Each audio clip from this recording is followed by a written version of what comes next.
Hello दोस्तों, आज हम पढ़ेंगे सेरिब्रम के पार्ट 3 को, जिसमें हम देखेंगे फंक्शनल एरियाज या cortical areas of cerebral hemisphere. It is very important, exam के अंदर पूछा जाता है। सेरिब्रल हेमिस्फीयर के फंक्शनल एरियाज को पूछा जाता है। प्लस एग्जाम तो ठीक है, हमारी प्रैक्टिकल लाइफ के अंदर भी जब हम डॉक्टर बन रहे हैं तो हमें इसके बारे में एक डीप नॉलेज होना बहुत ज़रूरी है कि सेरिब्रम के अलग अलग हमने जैसे लोब्स देखे थे और हर लोब के अंदर उसका एरिया होता है और इसमें मोटर और सेंसरी दोनों एरियाज होते हैं। तो हर एक के बारे में हमको जानकारी होना ज़रूरी है कि किस एरिया में कौन सी इंजुरी होगी। किसी इंजुरी की वजह से, चाहे वो स्ट्रोक हो, मतलब ब्लड प्रेशर बढ़ने की वजह से कैपिलरी का रप्चर होना हो, है ना, जिसको हम पैरालिसिस भी कहते हैं, और या फिर हेड इंजुरी हो, या और कोई लीजन हो एम्बोलिज्म के थ्रू, थ्रोम्बोसिस के थ्रू, है ना। तो किसी भी लीजन के थ्रू अगर ब्रेन का कोई पर्टिकुलर पार्ट अफेक्ट हो रहा है तो उसकी वजह से पूरी बॉडी के ऊपर क्या इफेक्ट्स होंगे, ये हमें इतना जो हम पढ़ेंगे अभी फिलहाल उसका नॉलेज होने के बाद ही पता चलेगा।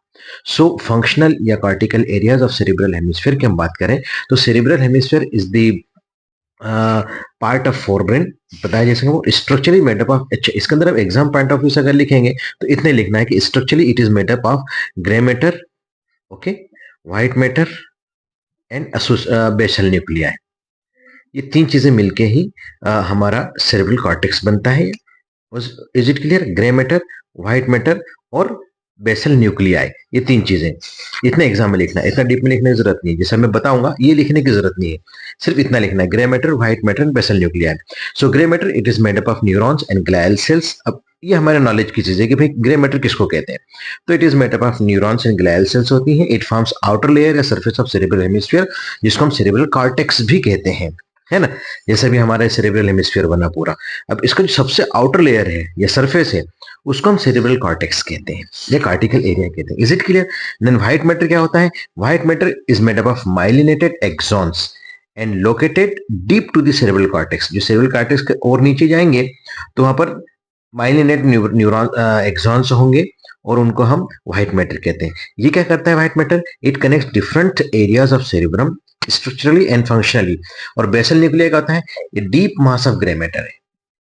ओके, अब हम बात करेंगे कि सेरेब्रल कॉर्टेक्स क्या है। कि the cerebral cortex is the highest centre of nervous system. Nervous system का हाईएस्ट पार्ट है, ठीक है, हाईएस्ट सेंटर है, and most developed in human beings. Human ह्यूमन बींग्स में ही ज्यादा से ज्यादा ही डेवलप्ड होता है। It is responsible controlling emotions, mood, behaviour, judgement and motor as well as sensory activities of the body. ये सारी चीजें हमारा सेरेब्रल कॉर्टेक्स कंट्रोल करता है। भावनाओं करता है, मूड को करता है, बिहेवियर को करता है, और जजमेंट, गुड एंड बैड का जजमेंट, अच्छा है या बुरा, डिसीजन लेने का जजमेंट, ठीक है, plus motor as well as sensory जितनी एक्टिविटीज होती हैं वो सारी की सारी सेरेब्रल कॉर्टेक्स हमारा कवर करता है। अब अगर हम देखें सेरेब्रल कॉर्टेक्स को तो इसके तीन बेसिक फंक्शनल डिवीजन होते हैं सेरेब्रल कॉर्टेक्स के।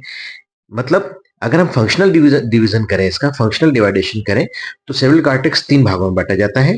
फर्स्ट है motor area, second one is sensory area, और थर्ड है association fibres.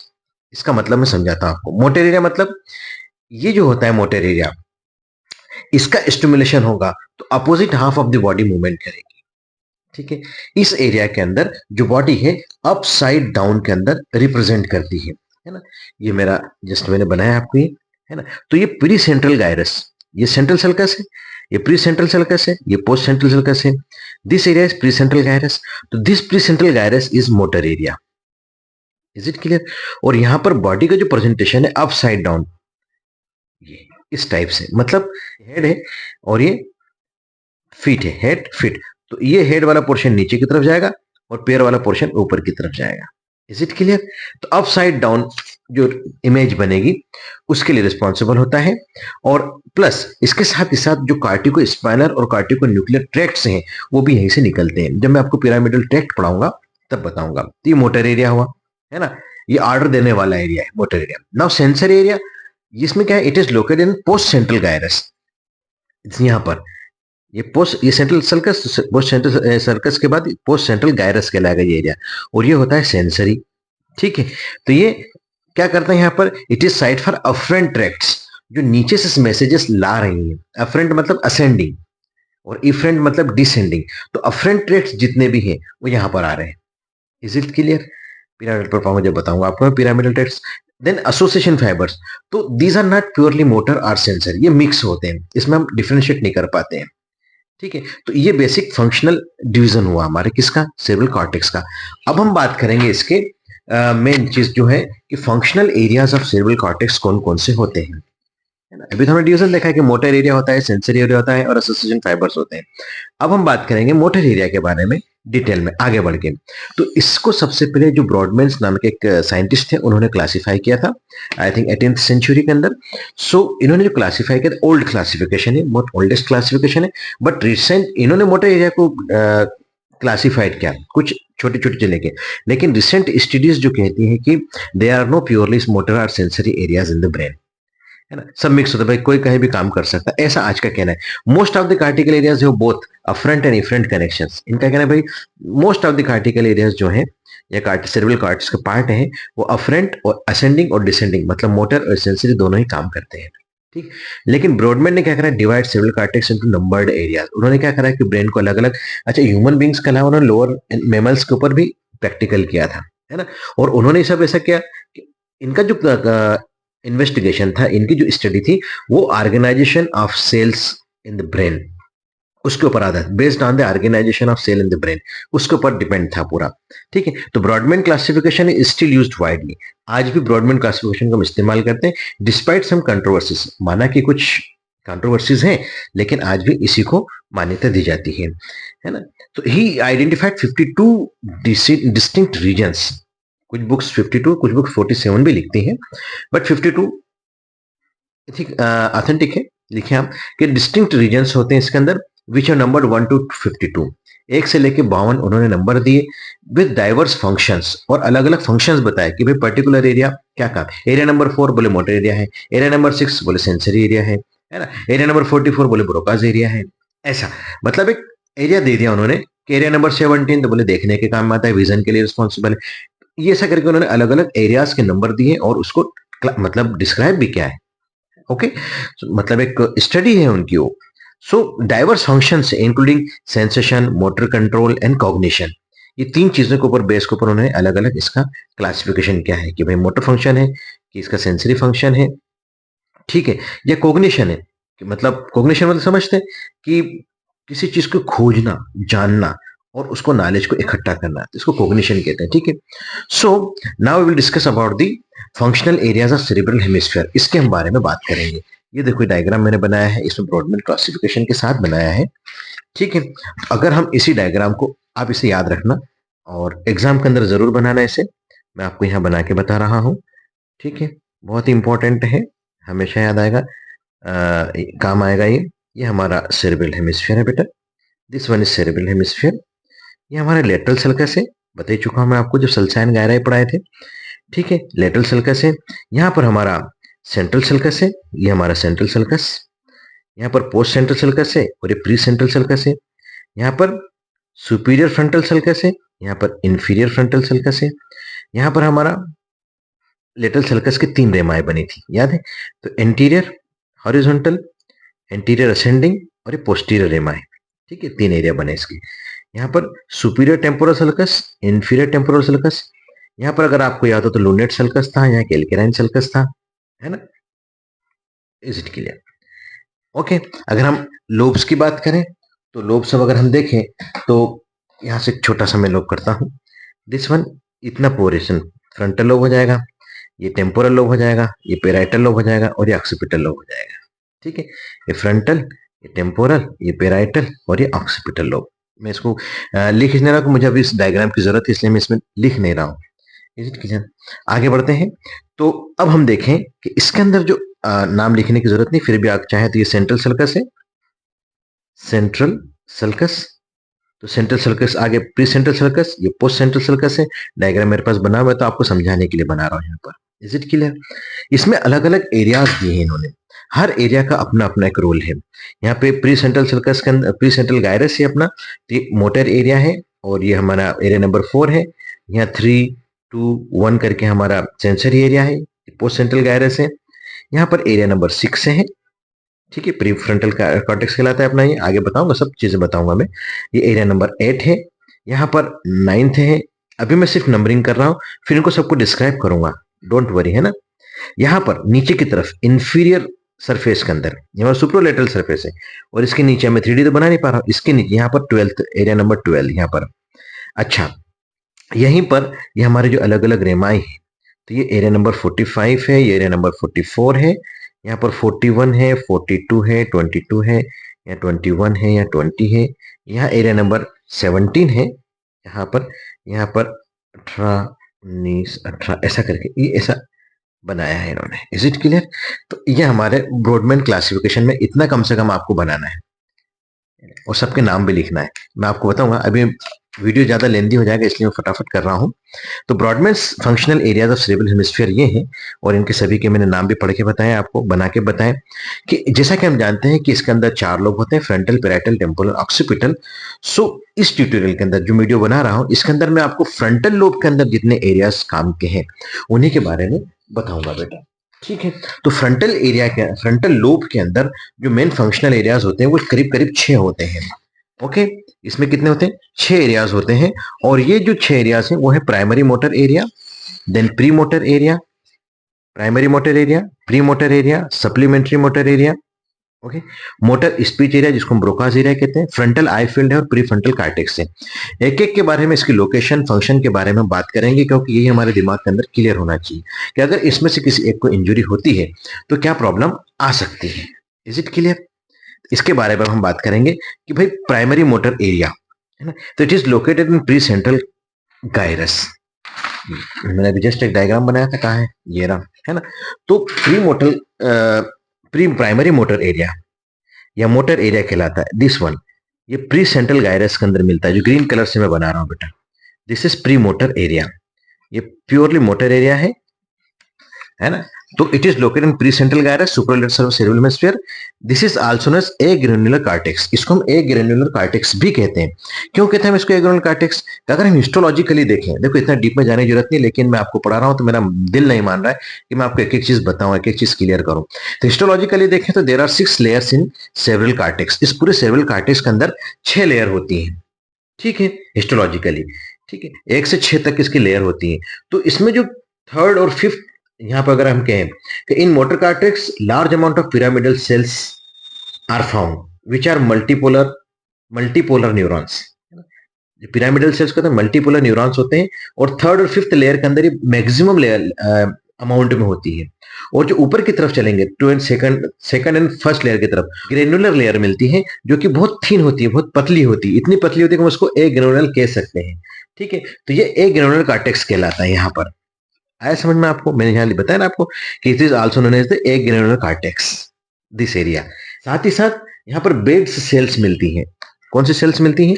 Bets sales, BTZ, याद रखना, ये बाय बम पूछ सकते हैं। तो बेट्स सेल्स मिलती हैं। तो these are the pyramidal cells, giant pyramidal cells होती हैं, which is characteristic of primary motor cortex, ठीक है। यहीं से पिरामिडल ट्रैक्ट्स अराइज होते हैं। Is it clear? इतना समझ में आया आपको? ये जो होता है ब्रॉडमैन क्लासिफिकेशन के अंदर, this area is numbered as area number 4। It also lies in the anterior part of paracentral lobule. अब पेरासेंट्रल लोब्यूल कहां होता है? जो पेरासेंट्रल लोब्यूल है, medial surface of the cerebral hemisphere में मिलता है हमको।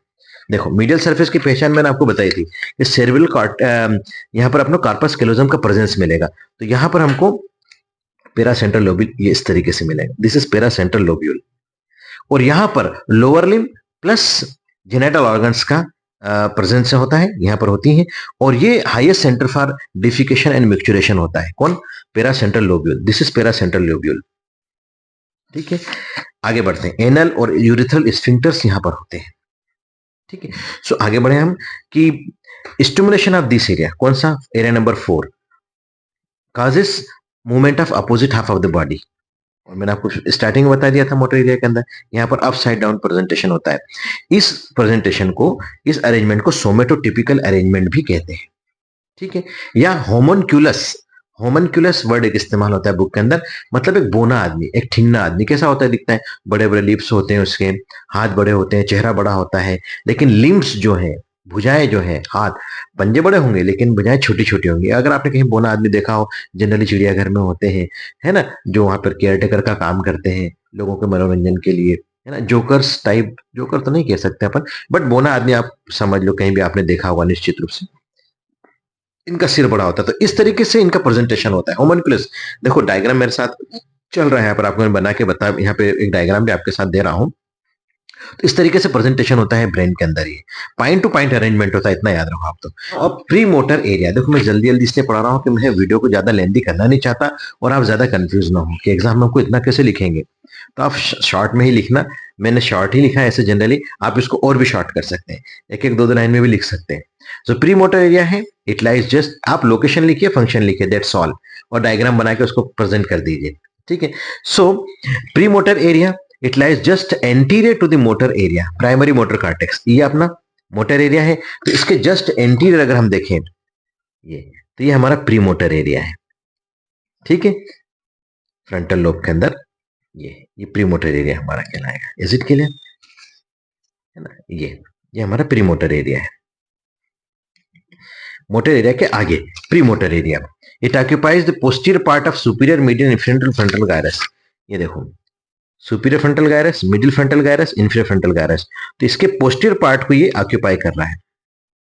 एंटीरियर पार्ट, ये पोस्टीरियर पार्ट है ना, तो ये ऐसा नीचे की तरफ आ रहा है, ये प्री मोटर एरिया कहलाता है बेटे। इज इट क्लियर, और आगे बढ़ते हैं अपन। It is also known as psychomotor area, इसको साइकोमोटर एरिया भी कहा जाता है। ब्रॉडमैन क्लासिफिकेशन के अंदर यहाँ पर एरिया नंबर 6 और 8 आता है। ब्रॉडमैन क्लासिफिकेशन में एरिया नंबर 6 और 8 है यहाँ पर। Is it clear, Brodmann class, लेकिन 8 का थोड़ा सा पार्ट होता है, 6 ज्यादा होता है। It is believed that pattern of movements are remembered in this area, pattern of movement क्या है वो यहाँ पर एरिया के अंदर फिक्स होती है, रिमेंबर्ड, याद होती है, याददाश्त के लिए। The motor and premotor area both gives origin to cortico corticonuclear tract. जब पिरामिडल ट्रैक्ट पढ़ाऊंगा उसमें बताऊंगा आपको कि यहीं से हमारे पिरामिडल ट्रैक्ट की ओरिजिन होती है, प्लस यहीं पर हमारे जो नीचे से सेंसरी ट्रैक्ट्स आ रहे हैं वो भी आकर अटैच होते हैं सेरिबेलम से आने वाले। Thus we can say planning and programming of motor complex activities done by premotor and motor area. Complex motor activity है उसकी प्लानिंग और प्रोग्रामिंग यही होती है कि भाई कैसे नाचना, कैसे गाना, कैसे चलना, कैसे हलना, कैसे डुलना, है ना, ये सारी चीजें यहीं पर होती है। Along with supplementary motor area, supplementary motor area मैं पढ़ाऊंगा अभी, जस्ट इसके बाद वही पढ़ाऊंगा। और ये सब मिलकर एग्जीक्यूट करते हैं कॉम्प्लेक्स मोटर एक्टिविटी को।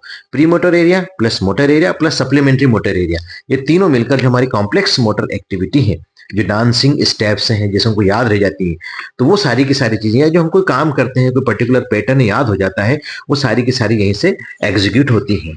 नाउ सप्लीमेंट्री मोटर एरिया जो होता है, अब हम बात करते हैं सुपरलेटरल सरफेस की, अब हम मीडियल सरफेस की तरफ जाएंगे और वहां पर देखेंगे, ये हम मीडियल सरफेस में आ गए, देखो कॉर्पस कैलोजम बनाया मतलब medial surface of the cerebral hemisphere में आए।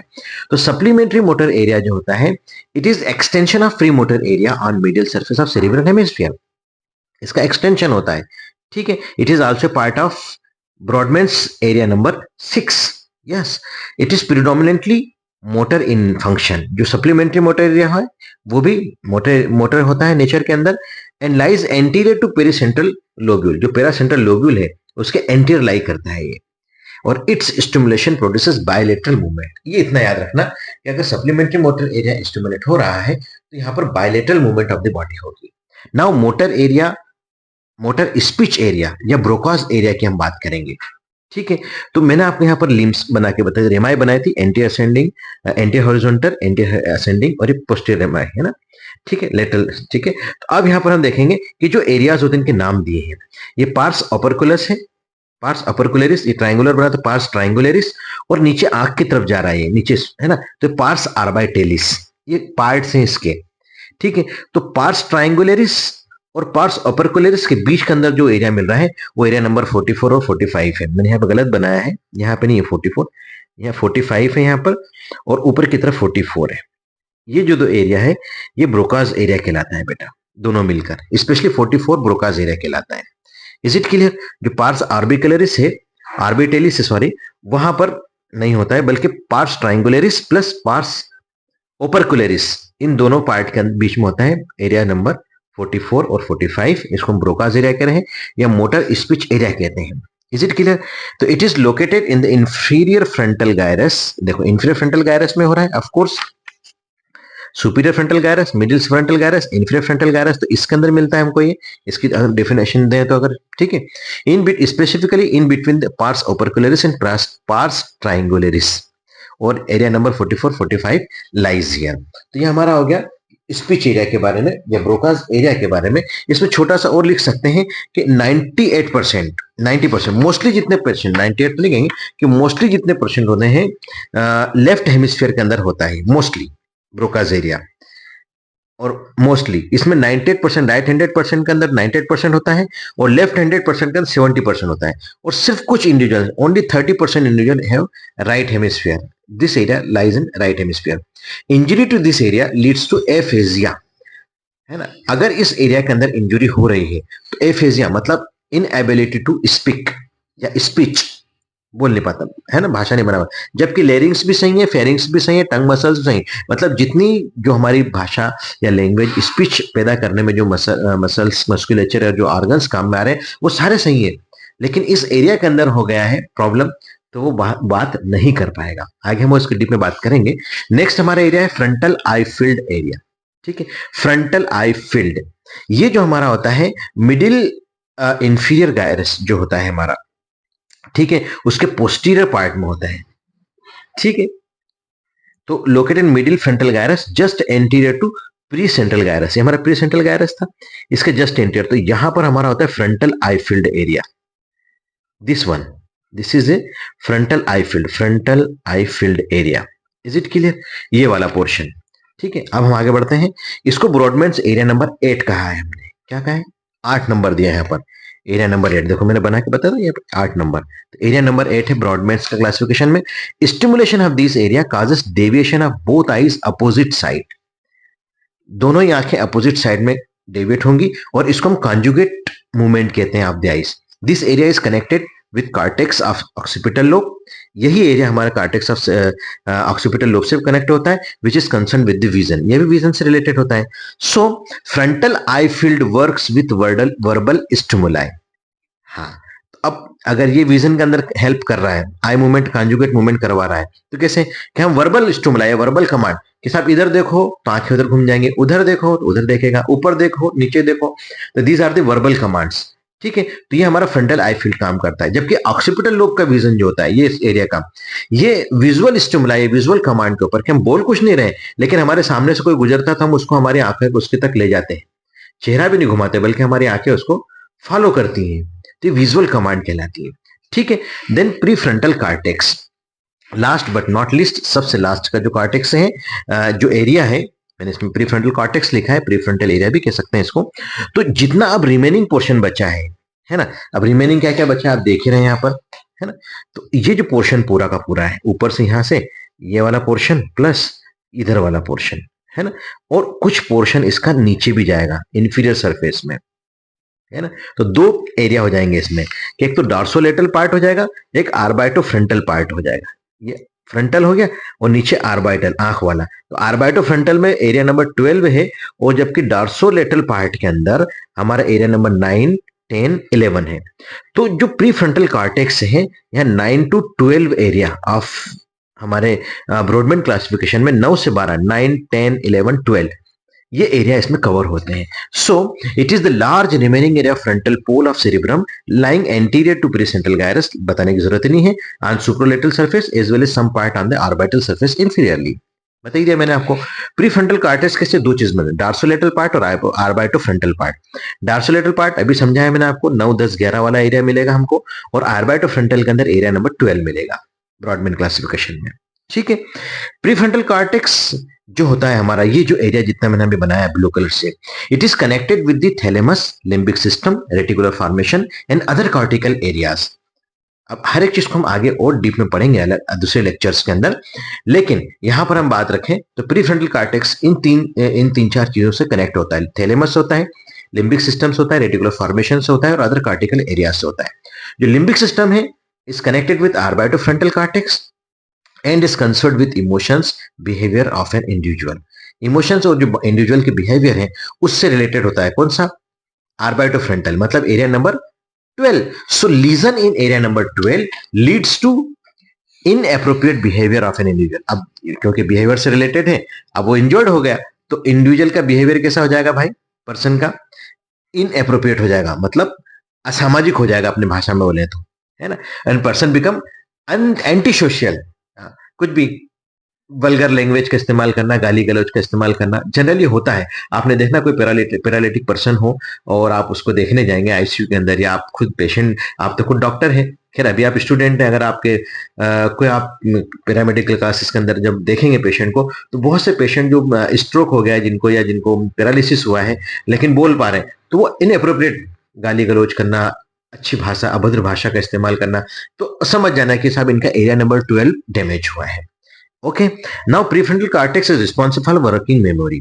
है ना, देख देख के जो हम काम सीखते हैं, हम कहीं काम करने गए जैसे भाई कि मान लो हम प्राइमरी क्लासेस के अंदर है और कोई अपनी जो नर्स है, सिस्टर है, वो क्या है कि भाई इंट्राकेथ लगा रही है, तो आपने देखा क्या ऐसा करके लगाते हैं, तो आपने सीखा नहीं, आपने देख देख के सीखे, 2-4 बार 5 बार देखा, इंट्यूबेशन ऐसा किया जाता है ना, तो आपने देख लिया, फोलिस कैथेटर ऐसा डाला जाता है, या रायल्स ट्यूब ऐसी डाली जाती है, तो आपने देख देख के सीखना किसी काम को, तो वर्किंग मेमोरी कहते हैं इसको। तो prefrontal cortex is responsible for working memory. तो ये भी क्या, अच्छा, साथ ही ये करता है इमोशंस को, कंसंट्रेशन को, अटेंशन को, इनिशिएटिव्स को, यानी किसी भी प्रॉब्लम को सॉल्व करना, plus judgement of good and bad, क्या अच्छा है क्या बुरा है, ये सारी की सारी चीजें प्रीफ्रंटल कॉर्टेक्स मैनेज करता है। Is it clear? Now the applied aspect of this, जितना हमने अभी तक पढ़ा उसका अप्लाइड एस्पेक्ट, कि hyper stimulation of cerebral cortex specially area number 4 leads to focal seizures. Focal seizures आएंगे, मतलब केवल एक हेमिस्फीयर इसके अंदर इन्वॉल्व होगा। क्या हो सकता है, हेयर इंजरी हो सकती है, इन्फेक्शन हो सकता है कारण के अंदर, कि भाई कोई मान लो मेनिंजाइटिस हो गया, है ना, इंसेफेलाइटिस हो गया, तो उसको कन्वर्जन मतलब झटके आने लगे, एपिलेप्सी हो गई उसको, फेब्राइल कन्वर्जन आते हैं, बुखार की वजह से आ सकते हैं, स्ट्रोक की वजह से आ सकते हैं। तो जैक्सोनियन एपिलेप्सी ये भी एक पार्ट है फोकल सीजर का। सीजर मतलब एपिलेप्सी, झटका, है ना, झटके आना, कन्वर्जन कहते हैं। Then injury to area number 6, तो सप्लीमेंट्री मोटर एरिया की बात करें हम, तो leads to difficulty in performing skilled movements. उसको पहले से याद था लेकिन अब उसके अंदर इंजरी हो गई तो उस चीज को भूल गया वो, जैसे एप्रेक्शिया, है ना, स्किल्ड मूवमेंट मतलब एप्रेक्शिया कहलाता है, चलना भूल गया, है ना, लिखना भूल गया, डिसेबल्ड राइटिंग, एग्रेफिया बोलते हैं इसको, है ना, पहले से सीखी हुई जो भी एबिलिटी है उसको भूल जाना, तो एरिया नंबर 6 की इंजरी से होता है। देन अगर ब्रोकास एरिया में अगर इंजरी हुई है तो एफेजिया हो जाएगा, इंसान बोल नहीं पाएगा, ठीक है, बोलने में डिफिकल्टी आएगी, तो it is an expressive aphasia. अगर ब्रोकास एरिया में हो रहा है तो एक्सप्रेसिव, ये समझ सब रहा है, अंडरस्टैंड है उसको, लेकिन बोल ही नहीं पा रहा है, और बोल रहा है तो कुछ चीजें बोल पा रहा है, कुछ छूट जा रही है, अपना सेंटेंस पूरा नहीं कर पा रहा है, अनेबल टू स्पीक फ्लुएंटली, या उसको मेहनत लग रही है, टेक्स इफर्ट्स, ये एक्सप्रेसिव एफेजिया होता है। प्लस अगर वर्निक्स एरिया में अगर हो गया, एरिया नंबर 22, 41, 42, है ना, तो इसके अंदर वर्निक्स एरिया आता है, तो इसमें रिसेप्टिव एफेजिया हो जाएगा, मतलब इनेबिलिटी, पढ़ भी नहीं पाएगा, समझ भी नहीं पाएगा और बोल भी नहीं पाएगा, तो रिसेप्टिव एफेजिया हो जाएगा। Is it clear? तो it is all about the frontal lobe. इसी तरीके से हमारे, अभी हमने मोटर एरिया की बात करी, आपने अब देखा था कि सेंसर एरिया भी देखा था स्टार्टिंग में, है ना, फिर एसोसिएशन फाइबर्स वाले देखे थे। तो सेंसरी एरिया के अंदर अगर हम बात करें, मैं शॉर्ट में आपको समझा देता हूं, ये हमारा होगा, एग्जाम में इतना ही लिखना है, लेकिन आगे आप अगर मुझे टाइम मिला तो मैं आपके लिए एक वीडियो फिर बनाऊंगा कि पेराइटल लोब के अंदर क्या क्या हो सकता है, ऑक्सीपिटल लोब के अंदर क्या क्या इंपॉर्टेंट चीजें हो सकती हैं, ठीक है, तो वो हम बात करेंगे टेम्पोरल लोब की भी। लेकिन शॉर्ट के अंदर आप इतना जरूर याद रखें कि जो सेंसरी एरिया था, पोस्ट सेंट्रल गायरस, है ना, ये जो एरिया हमारा, दिस वन, ये सेंसरी एरिया कहलाता है। 3 to 1 ये जो पोर्शन है पोस्ट सेंट्रल गायरस वाला, ये जो एरिया सेंसरी एरिया कहलाता है, ये हमारा एरिया विजुअल एरिया कहलाता है। Is it clear? ये विजुअल एरिया है ना, पोस्ट ऑक्सीपिटल लोब वाला। वो जो टेम्पोरल लोब वाला है ये हमारा काय के लिए है, हियरिंग के लिए, अकाउस्टिक एरिया कहलाता है। Is it clear? बस ये मैंने इसमें लिखा है, ये 3 जो लाइन लिखी लास्ट में, sensory area post central gyrus में होता है, एरिया नंबर 3 to 1 होता है इसके अंदर, इसमें बॉडी अपसाइड डाउन प्रेजेंट करती है और सेंसरी होता है। विजुअल एरिया ऑक्सीपिटल लोब के अंदर होता है, यहाँ पर एरिया नंबर 17, 18 एंड 19 होता है ब्रॉडबैंड क्लासिफिकेशन के हिसाब से, और मीडियल, स्पेशली मीडियल सरफेस के अंदर होता है ये, ठीक है। देन अकाउस्टिक एरिया हियरिंग के लिए होता है, लोकेटेड टेम्पोरल लोब के अंदर होता है मेनली। अच्छा, इसके अंदर भी स्पेशली, जिसे मैंने यहाँ थोड़ा नीचे कर दिया, सॉरी इसके लिए माफी चाहूंगा, ये इधर नहीं आएगा, ऊपर ही ऊपर होगा, प्लस ये जो लेटरल रेमाई है अपना, लेटरल सर्कस सॉरी, इसकी जो इन बॉर्डर है, वाल है ना, इसके साथ चलता है, इंफीरियर वाल इसके साथ चलता है लाइक दिस। ये तो ये हमारा वर्निक्स एरिया वाला पोर्शन कवर करता है, और ये अकाउस्टिक फॉर हियरिंग रिस्पॉन्सिबल होता है। 41, 42, 22 ब्रॉडमैन क्लासिफिकेशन। लिखने में आप इसको शॉर्ट कर सकते हैं। उम्मीद है कि आपको अच्छा से लगा होगा, लेकिन इतना तो लिखना ही चाहिए आई थिंक, है ना। लॉन्ग क्वेश्चन आता है और प्रैक्टिकल वाइवा के हिसाब से भी इंपॉर्टेंट है सारी की सारी चीजें जो मैंने आज बताई हैं आपको आज के लेक्चर में। तो उम्मीद करता हूं कि आपको बिल्कुल समझ में आया होगा। अगर आपको मेरा वीडियो पसंद आया हो तो प्लीज मेरे चैनल क्रिस्टल क्लियर एनाटॉमी को सब्सक्राइब करें, लाइक